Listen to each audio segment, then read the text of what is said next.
Hello students, welcome to your own YouTube channel. Today we are doing this video for the important topics for board exam for CBSE and also TBSE. So we will do this video in the Hindi medium.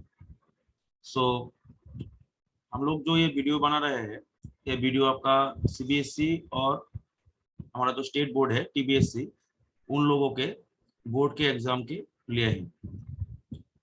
तो आप लोग मैं यहाँ पे topics discuss कर दूंगा आपको कौन कौन सा टॉपिक यहाँ पे इम्पोर्टेंट है, कहाँ से लगता है मुझे यहाँ पे क्वेश्चन आने वाला है।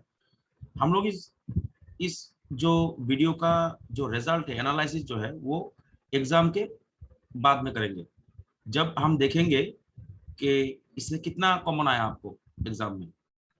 ठीक है, अगर वीडियो आपको पसंद आया तो लाइक जरूर कर देना और शेयर भी कर देना ताकि आपके दोस्तों को भी इससे आसानी हो। ओके, सो पहले हम लोग देख लेंगे सीबीएसई के बारे में। ठीक है,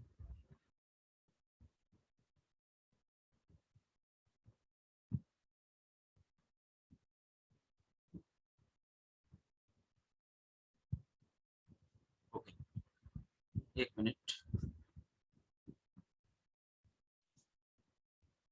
ओके,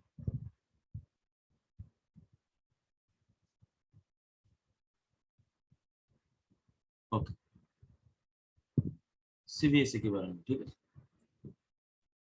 तो यहाँ पे पहला जो चैप्टर है यहाँ पे इसको कहते हैं इलेक्ट्रोकेमिस्ट्री। इसमें से जो इम्पोर्टेंट है वो आपको क्या देखना पड़ेगा, कंडक्टेंस के बारे में जो क्वेश्चन आता है यहाँ पे, कंडक्टेंस के बारे में जो सीबीएसई के सिलेबस में है। आपको यहाँ पे 3 तरीके का कंडक्टेंस यहाँ पे देखने को मिलेगा। Specific conductance,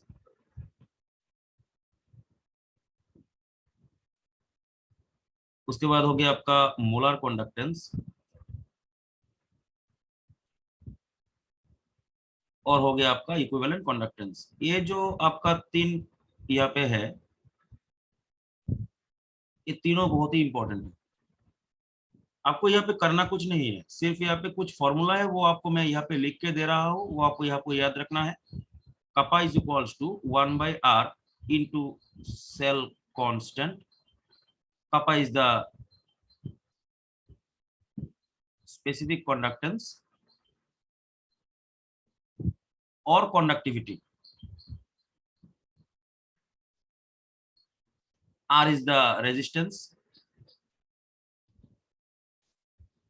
and cell constant is a constant for a cell which can be denoted as G star, which is L by A, centimeter inverse, because L is the length and A is the cross section of the electrode. So this is the most easiest way. Lambda m is equals to kappa into 1000 divided by C, Siemens centimeter inverse, Siemens centimeter square mole inverse. तो यहाँ पे भी होगा आपका Siemens centimetre inverse. ना आप देखिए यहाँ पे लैम्डा एम जो है वो है आपका molar conductance,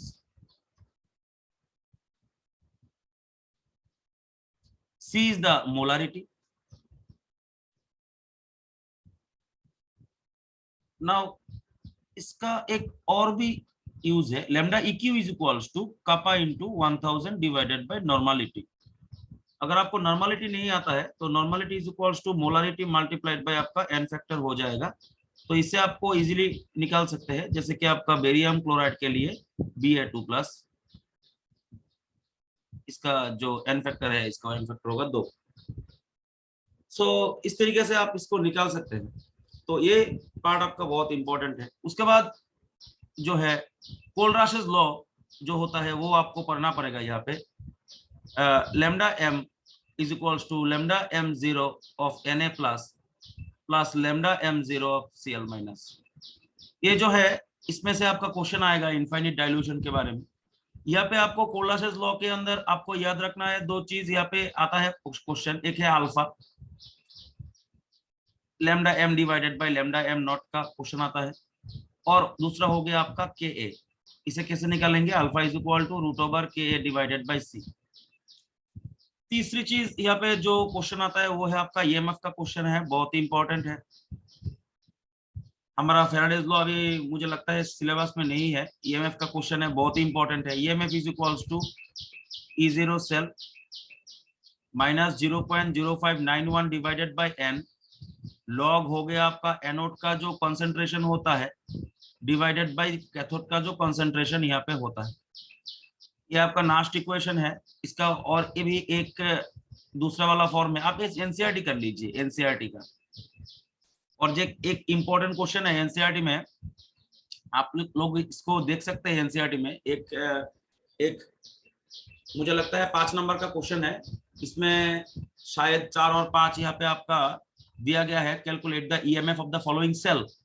EMF is equals to E0 cell minus 2.303 RT divided by n into f log of anode divided by log of cathode. So you should see this one also.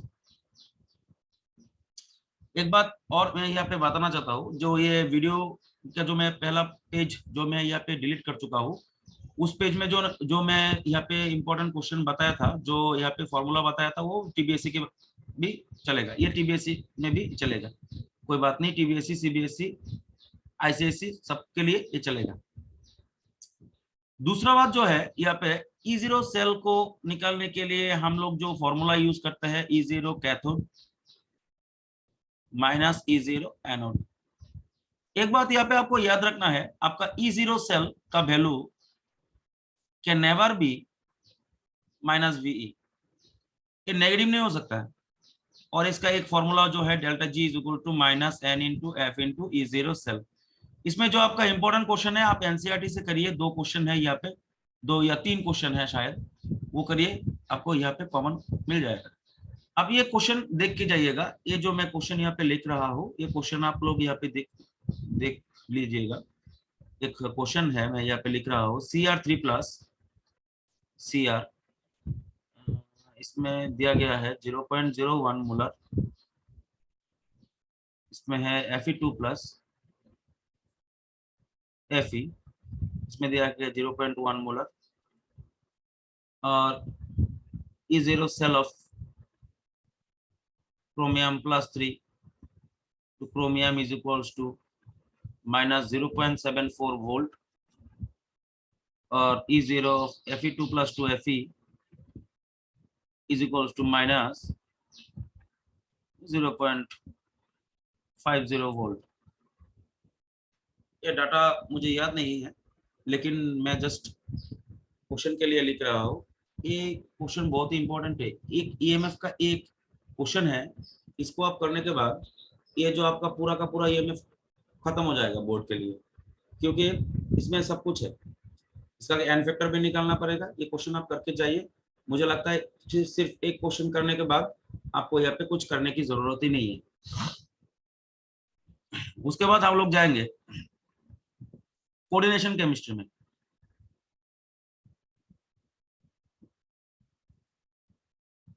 Coordination से क्या क्या पढ़ेंगे, sorry, उसके बाद हम लोग electro kinetics देख लेते हैं। फिजिकल एक बार में खत्म कर लेते हैं। काइनेटिक्स, केमिकल काइनेटिक्स में कौन सा क्वेश्चन करना है। आपका जो क्वेश्चन नंबर 14 है एनसीईआरटी का, 10 है, उसके बाद आपका 16, 17, 18 है, 19 भी कर सकते हैं, 20 भी कर सकते हैं।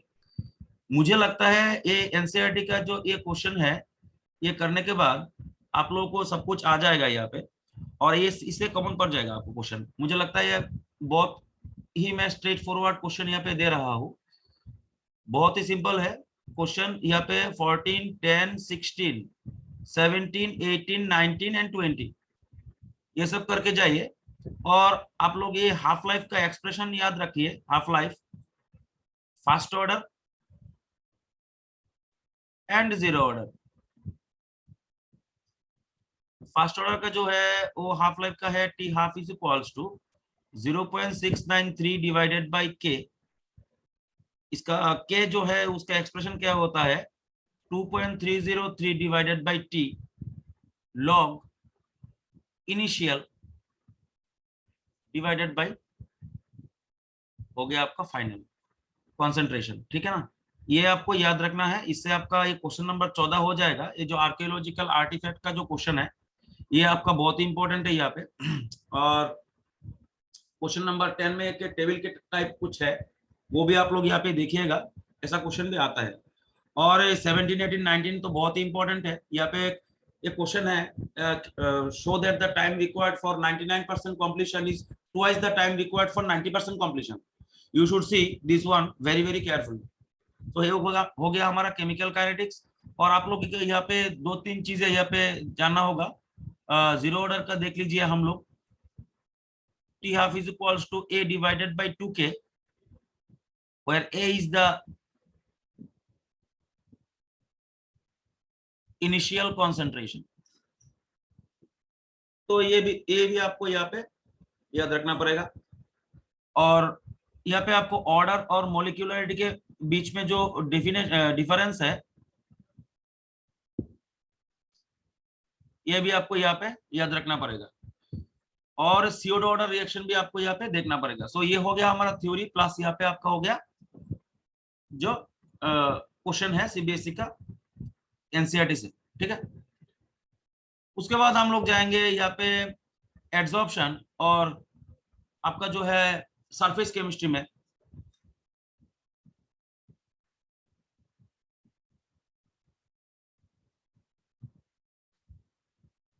सरफेस केमिस्ट्री में हम लोग जो देखेंगे यहाँ पे, एक तो हो गया आपका कॉलोइड हो गया, इसमें हाइड्रोफिलिक, हाइड्रोफोबिक और इसको लायोफिलिक लायोफोबिक भी बोलते हैं। कॉलोइड देखना पड़ेगा आपको। टिंडाल इफेक्ट इसको देखना पड़ेगा। जेल इमल्शन इसको आपको यहाँ पे देखना पड़ेगा, इमल्शन। उसके बाद एड्सॉर्प्शन एब्जॉर्प्शन में जो डिफरेंस है वो देखना पड़ेगा।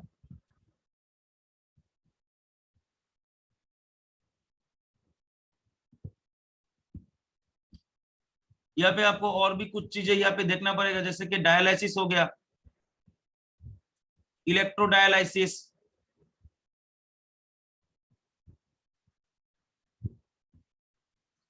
उसके बाद आपको देखना पड़ेगा अल्ट्राफिल्ट्रेशन,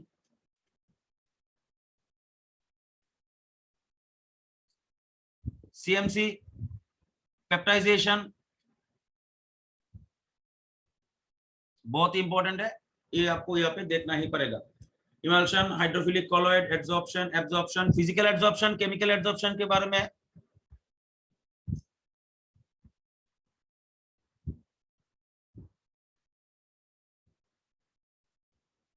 ये भी आपको बहुत इंपॉर्टेंट है, इसको भी आपको देखना पड़ेगा। सो ये हो गया हमारा सरफेस केमिस्ट्री। गोल्ड नंबर आप लोग देख के जा सकते हैं, मुझे लगता है ये भी आपका इंपॉर्टेंट है।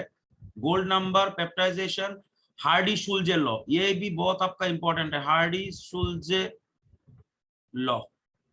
बस इतना ही, यहाँ से इतना ही आ सकता है। छोटा सा चैप्टर है, बहुत कम क्वेश्चन आएगा, ठीक है। तो ये हो गया हमारा दिस वन। अभी हम लोग जाएंगे इसका ऑर्गेनिक के पार्ट में। इसमें है आपका बहुत ही इंपॉर्टेंट चैप्टर है एल्डिहाइड एंड कीटोन्स, एंड इसमें जो है कार्बोक्सिलिक एसिड है।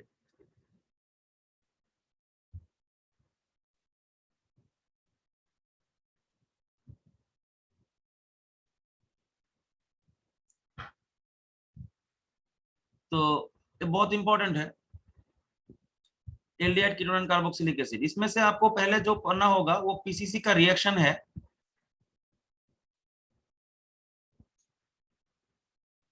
पीसीसी का रिएक्शन है विथ एल्कोहल्स। नंबर 2, इसमें आपको रोजेनमान रिएक्शन करना पड़ेगा।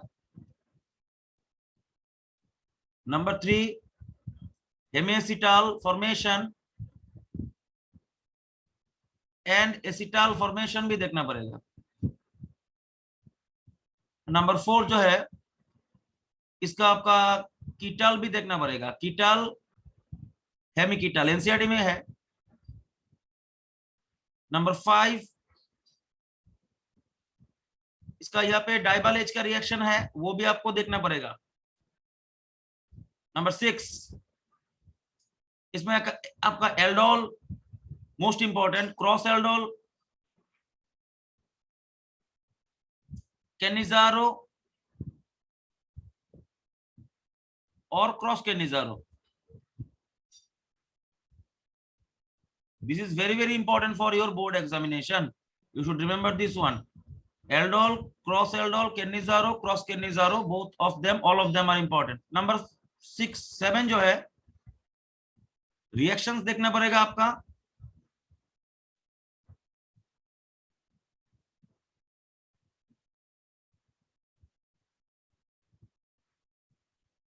With hydrazine,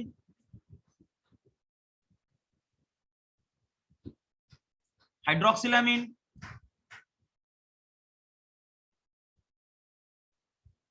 phenylhydrazine,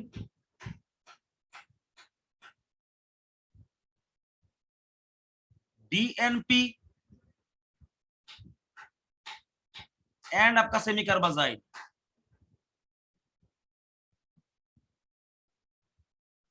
ये आपका बहुत ही इंपॉर्टेंट है, ये रिएक्शंस आपको यहाँ पे देखना ही पड़ेगा। उसके बाद जो है आपका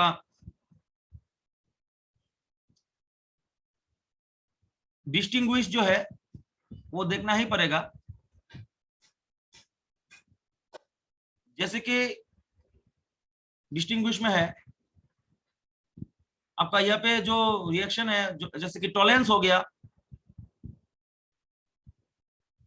फेलिंग्स से डिस्टिंग्विश हो गया, हेलोफॉर्म रिएक्शन, इसको आपको यहाँ पे पढ़ना पड़ेगा। Haloform, haloform, haloform.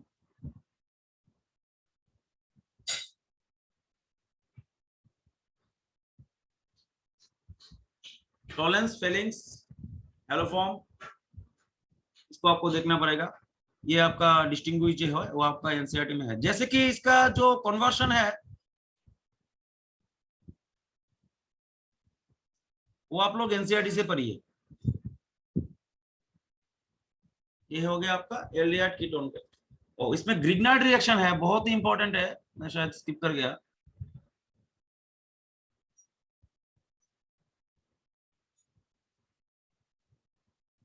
Grignard reaction बहुत ही इंपॉर्टेंट है, आप लोगों को जो पढ़ना है, यहाँ पे जो पढ़ना है वो है आपका न्यूक्लियोफिलिक एडिशन। ये बहुत ही इंपॉर्टेंट है, मैकेनिज्म देख लीजिएगा।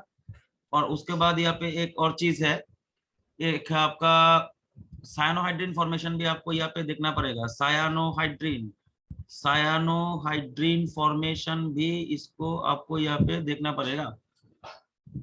ओके, तो कन्वर्शन आप लोग एनसीईआरटी से करिए, या तो हमारे जो यूट्यूब चैनल है इसमें बहुत सारा आपको यहाँ पे मिलेगा कन्वर्शन, तो आप लोग यहाँ से भी ले सकते हैं। ठीक है, तो ये हो गया हमारा एल्डिहाइड कीटोन का। उसके बाद हम लोग देखेंगे इसमें एक पार्ट है, कार्बोक्सिलिक एसिड में क्या पढ़ेंगे।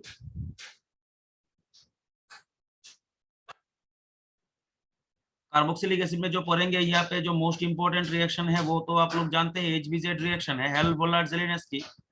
नंबर 2 जो है यहाँ पे आपका डीकार्बोक्सिलेशन हो गया। नंबर 3 जो है आपका साइनाइड का हाइड्रोलाइसिस हो गया।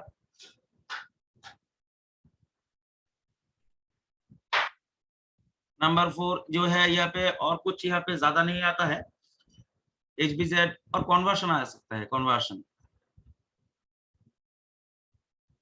HBZ रिएक्शन बहुत ही इंपॉर्टेंट है, इसको आपको देखना पड़ेगा। और एक चीज यहाँ पे आपको याद रखना है कि रिडक्शन ऑफ कार्बोक्सिलिक एसिड आपको देखना है।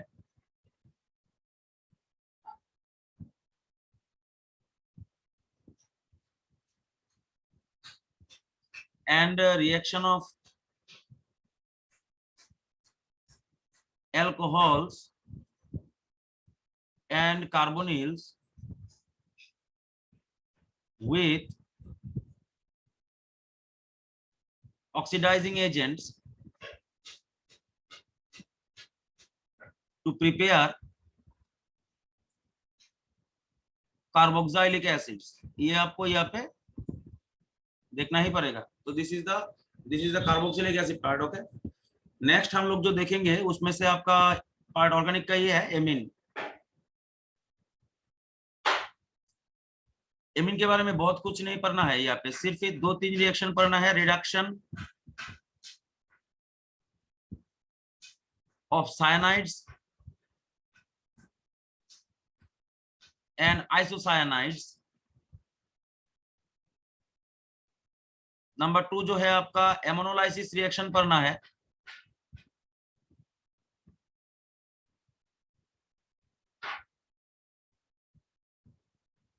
उसके बाद जो है इसका हम लोगों का हॉफमैन ब्रोमामाइड रिएक्शन पढ़ना है, बहुत इंपॉर्टेंट है। Hofmann bromamide. नंबर 4 जो है आपका यहाँ पे गैब्रियल थेलिमाइड।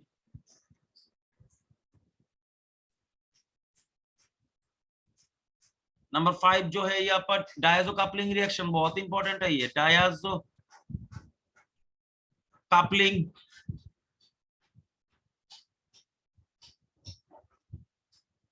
रिएक्शन जो है ये आपका बहुत इंपॉर्टेंट है। नंबर 6 जो है यहाँ पे आपका डायाजोटाइजेशन जो है इंपॉर्टेंट है। नंबर 7 जो है हिंसबर्ग रिएजेंट भी आपका इंपॉर्टेंट है।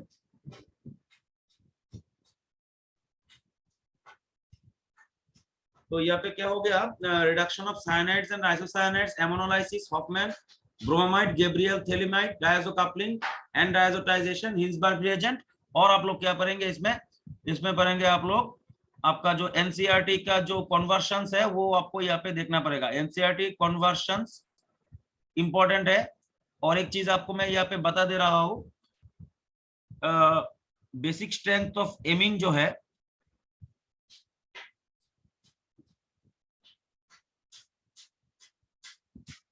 वो आपको यहाँ पे बहुत ही इंपॉर्टेंट है। क्वेश्चन ये बेसिक स्ट्रेंथ ऑफ एमिन जो है एनसीईआरटी में, वो आपको यहाँ पे पढ़ना है। मैं आपको एक इंपॉर्टेंट क्वेश्चन यहाँ पे सजेस्ट कर रहा हूँ।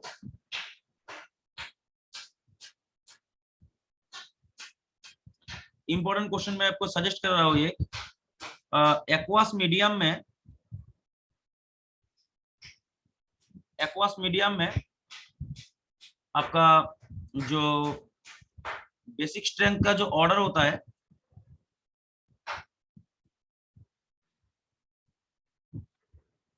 1 degree, 2 degree and 3 degree amines का। और एक चीज मैं यहाँ पे आपको बताना चाहता हूँ, हमारा जो कार्बोक्सिलिक एसिड का पार्ट है उसमें से एक चीज यहाँ पे स्किप हो गया। कार्बोक्सिलिक एसिड में आप लोगों को एसिडिक स्ट्रेंथ भी यहाँ पे देखना पड़ेगा। एसिडिक स्ट्रेंथ भी बहुत इंपॉर्टेंट है उसको भी आपको यहाँ पे देखना पड़ेगा। ठीक है, ये हो गया हमारा एमाइन। अब हम लोग चलते हैं कोऑर्डिनेशन में। बहुत ही सिंपल है, इसमें से आप लोगों को VVT पढ़ना है, IUPAC पढ़ना है, और इसमें क्या करना है आपको, VVT पढ़ना है, IUPAC पढ़ना है, और इसमें वार्नर थ्योरी भी आपको देखना है। CFT तो शायद निकल ही गया है आपका सिलेबस से, तो VVT, IUPAC, वार्नर थ्योरी, मुझे लगता है CFT निकल गया है। अगर आपका सिलेबस में है, हम लोग जब पढ़ाते हैं तो फुल सिलेबस पढ़ाते हैं, तो CFT भी अगर आप लोगों का सिलेबस में है वो ही तब आप लोग देखेंगे। ठीक है, आइसोमेरिज्म देखेंगे। ठीक है, अगर सिलेबस में है। ठीक है, आइसोमेरिज्म में अगर सिलेबस में है तो आप लोग देखेंगे क्या, इसको देखेंगे आप लोग इसमें जियोमेट्रिकल, ऑप्टिकल और इसका जो जनरल आइसोमेरिज्म है वो सब कुछ आप लोगों को देखना पड़ेगा। एनसीईआरटी एक्सरसाइज आपको यहाँ पे करना ही पड़ेगा। सबसे मोस्ट इंपॉर्टेंट जो पार्ट है वो है आपका यहाँ पे VVT वाला। अभी हम लोग देखेंगे डी एंड ब्लॉक के बारे में क्या जानना होगा आप लोगों को। एक चीज मैं यहाँ पे आपको यहाँ पे क्लियर करना चाहता हूँ, इसका जो क्वेश्चन है एनसीईआरटी का एक्सरसाइज जो है बहुत ही इंपॉर्टेंट है। इसमें आप लोगों को क्या पढ़ना पड़ेगा, why d block elements show variable valency. Number 2, why they are used as catalyst.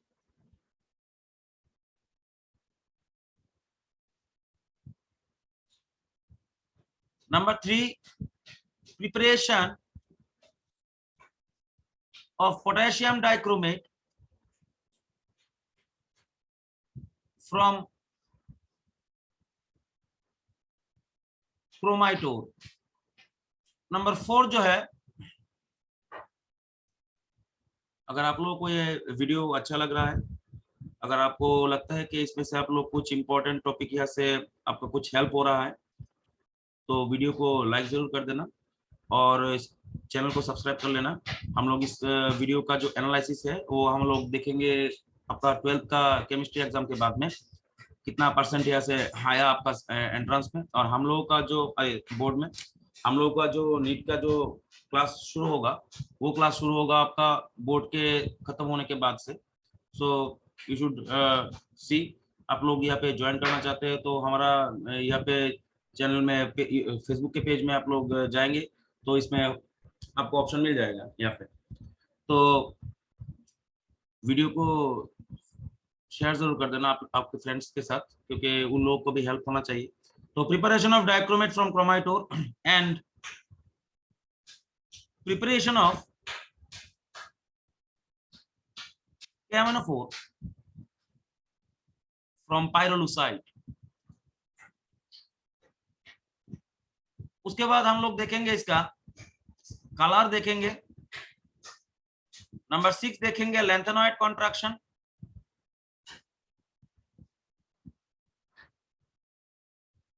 उसके बाद लेंथेनॉइड कॉन्ट्रैक्शन के बाद हम लोग देखेंगे zirconium and hafnium has similar properties.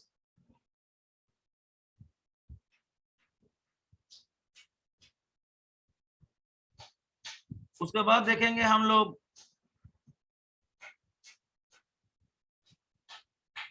D block का, तो ठीक है. Why the colour difference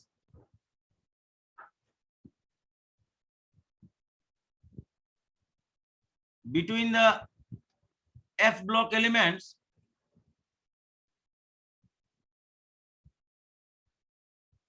is less. उसके बाद देखेंगे इसमें आपका D एंड F ब्लॉक का जो इलेक्ट्रॉनिक कॉन्फ़िगरेशन होता है,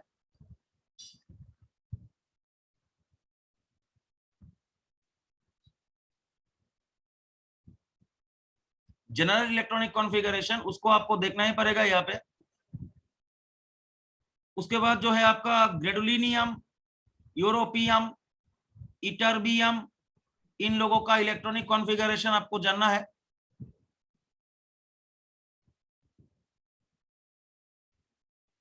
उसके बाद Y, Zn, Cd and Hg does not or do not belong to D block, ये आपको जानना है यहाँ पे. नंबर 12 जो है इसमें यहाँ पे देखेंगे हम लोग Zn, Cd, Hg. Lanthanum and lutetium does not belong to or do not belong to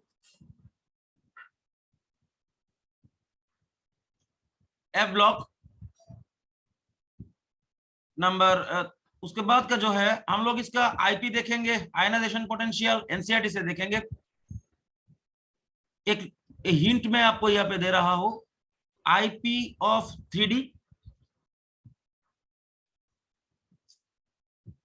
is greater than 5D is greater than 4D, but in group number 12 you can see mercury is greater than zinc is then greater than cadmium. It should be noted down. Okay, this is very important in nature. This is very important. Okay, so ये हो गया हमारा D block, F block के of. जो reaction जो है, reactions जो है एनसीईआरटी में कुछ रिएक्शन है, इसको इसमें से कुछ इंपॉर्टेंट मैं आपको दे रहा हूं, लेकिन you should read the NCERT as a whole. Okay, तो हम लोग क्या देखेंगे इसमें से जो रिएक्शन है MnO4 minus with I- acidic basic medium में देखेंगे। डाइक्रोमेट का रिएक्शन जो है Cr2 के साथ में SO4 का है, SO3 का है। और हम लोग एक वीडियो है इस चैप्टर के ऊपर जो हम लोगों ने यहाँ पे यूट्यूब चैनल में है, यहाँ पे वीडियो, वो आप देखेंगे तो 1.5 घंटे में आपको पूरा का पूरा समझ में आ जाएगा D&F ब्लॉक का कि क्या आएगा आपको और कैसे करना है। बहुत ही सिंपल है। अब सिर्फ इसका मेल्टिंग पॉइंट भी देखना पड़ेगा आपको, मेल्टिंग पॉइंट, और इसका मैग्नेटिक प्रॉपर्टी भी देखना पड़ेगा। मैग्नेटिक प्रॉपर्टी वो भी इंपॉर्टेंट है। मैग्नेटिक प्रॉपर्टी तो आपका बीबीटी में भी देखना पड़ेगा। μs is equals to √n into n+2 bm। Spin only magnetic momentum है, इसको आपको यहाँ पे याद रखना है, बहुत इंपॉर्टेंट है। मेल्टिंग पॉइंट भी देखना पड़ेगा। तो आप लोग काम कीजिए, ये जो हमारा जो इसका D&F ब्लॉक का जो वीडियो है और सरफेस केमिस्ट्री का वीडियो है वो यूट्यूब में हमारा चैनल में है। सब इनफेक्ट सब चैप्टर के लिए है, एल्डिहाइड में है, लेकिन इसमें डिटेल्स में पढ़ाया गया है, ठीक है ना। एक एल्डोल कंडेंसेशन के लिए हम लोग बहुत सारा यहाँ पे कंटेंट किए थे, तो आपका ऐसे नहीं करना है, ठीक है। जस्ट आपको सिंपली देखना है। तो मैं आपको रेकमेंड करूंगा ये जो D&F ब्लॉक का जो वीडियो है इसको आप लोग देख लीजिए, और सरफेस केमिस्ट्री का जो वीडियो है वो भी आप देख लीजिए एक बार। और इसका जो एल्डिहाइड कीटोन का है वो इलाबोरेट वीडियो है, बहुत सारा चैप्टर मिला के, बहुत सारा वीडियो मिला के एक वीडियो होगा, इसको नहीं देखना है आपको। एमिन्स का वीडियो है, इसको देख सकते हैं आप। और इलेक्ट्रोकेमिस्ट्री का तो मैंने बता ही दिया। इलेक्ट्रोकेमिस्ट्री का मैं एक और चीज आपको बता दूं, आपके पास एबीसी होगा, एबीसी केमिस्ट्री होगा, तो इसमें आपको एक आसानी होगा। इलेक्ट्रोकेमिस्ट्री के लिए मैं आपको यहाँ पे एक इम्पोर्टेंट यहाँ पे दे रहा हूँ। एबीसी केमिस्ट्री का जो है,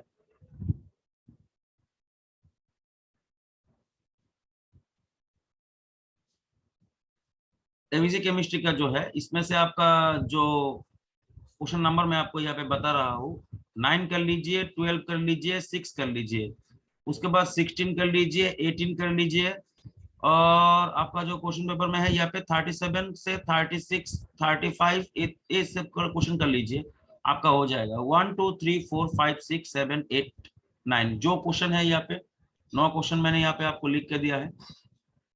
8 क्वेश्चंस मैंने यहाँ पे आपको लिख के दिया है। ये आपका ये आपका करने से आपका ये हो जाएगा, आपका न्यूमेरिकल का जो है वो हो जाएगा, ठीक है। तो वीडियो को हम लोग यहाँ पे एंड करेंगे। तो आप लोग को क्या करना है, जब आपका बोर्ड का एग्जाम खत्म हो जाएगा तो मैं आपका इस वीडियो के जो इस वीडियो में मैंने जो टॉपिक डिस्कस किया है उसके ऊपर एक एनालिटिकल वीडियो में इसमें डाल दूंगा, तो आप लोग देख सकते हैं कितना सारा यहाँ से कॉमन आया है। अगर आपको वीडियो अच्छा लगे शेयर कर देना, और आपके 11th के जूनियर को भी आप लोग यहाँ पे इन्फॉर्म कर सकते हो हमारा डेमो क्लासेस ज्वाइन करने के लिए। First 3 classes are absolutely free, everyone can join, and we will also do some problem solvings every week with mock test and class tests and etc. Okay, so individual problem solving होता है हमारे यहाँ पे। Thank you for watching.